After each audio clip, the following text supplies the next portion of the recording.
तथाकथित मूडा स्कैम में मुख्यमंत्री सिद्धरामैया के इस्तीफे की मांग के साथ बेंगलुरु और मैसूर में बीजेपी का हंगामा।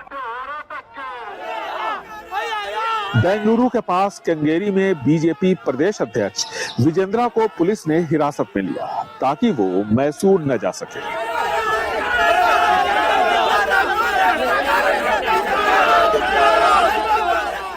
There is serious allegation against the CM family itself. He can't defend his family. मुख्यमंत्री के खिलाफ गंभीर आरोप हैं। उन्हें अपने परिवार को बचाने की कोशिश नहीं करनी चाहिए। उन्हें इस मसले को सीबीआई को सौंप देना चाहिए और इस्तीफा दे देना चाहिए। And tender his resignation. It is none of his business to defend himself. Muda scam में मुख्यमंत्री सिद्धरामैया के इस्तीफे की मांग को लेकर मैसूर महाराजा भी मैदान में उतरे। सबसे पहले समझते हैं कि कथित मूडा घोटाला क्या है। मूडा यानी Mysore urban development authority Mysore में लेआउट विकसित करने के लिए जमीन खरीदती है। जमीन के मालिक को प्रति एकड़ 50% विकसित प्लॉट दिया जाता है। साथ में ये अधिकार भी कि वो जिसे चाहे इस प्लॉट को बेच सकता है। 2009 में मूडा 50-50 स्कीम की शुरुआत हुई थी। 2020 में येदियुरप्पा सरकार ने इस स्कीम पर रोक लगा दी, लेकिन इसके बावजूद इस स्कीम के तहत प्लॉट का वितरण होता रहा।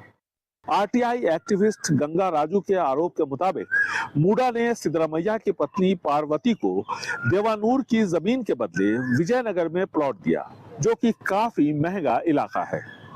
इस प्लॉट का अलॉटमेंट बीजेपी की बसवराज बोम्मई सरकार के समय हुआ था। हालांकि तब भी 50-50 स्कीम पर रोक थी। मुख्यमंत्री सिद्धरामैया ने कहा कि बीजेपी उनके खिलाफ षड्यंत्र कर रही है। अगर बीजेपी को लगता है कि कुछ गलत हुआ है तो वो प्लॉट वापस ले ले, लेकिन उनकी पत्नी को उचित मुआवजा दे।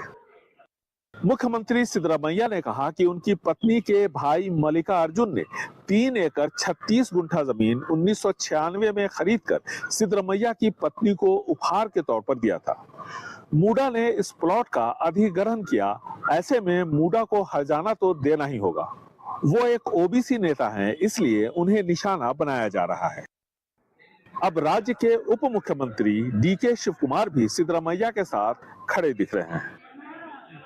They are trying to politicalize the issue.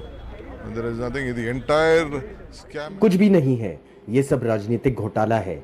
वे सिर्फ राजनीति करने की कोशिश कर रहे हैं। जो कुछ भी किया गया है वह भाजपा के कार्यकाल में किया गया है। वे सिर्फ कर्नाटक की छवि खराब करना चाहते हैं। Has given them the land. They have taken the land without acquiring it, and they have given a compensated land on that. Apart from that, they have made a resolution and they have given that. There is nothing wrong. It is purely a political angle. मूडा के 50-50 scheme पर रोक के बावजूद मुख्यमंत्री सिद्धरामैया की पत्नी को महंगे इलाके में साइट दिए गए। इसमें कहीं कोई दो राय नहीं है, लेकिन ये भी एक सच्चाई है कि साइट का अलॉटमेंट बीजेपी के शासनकाल में हुआ था। मामला तूल पकड़ चुका है और विधानसभा का मानसून सत्र शुरू होने जा रहा है। बेंगलुरु से कैमरामैन कुमार के साथ निहाल खिदवई, एनडीटीवी इंडिया।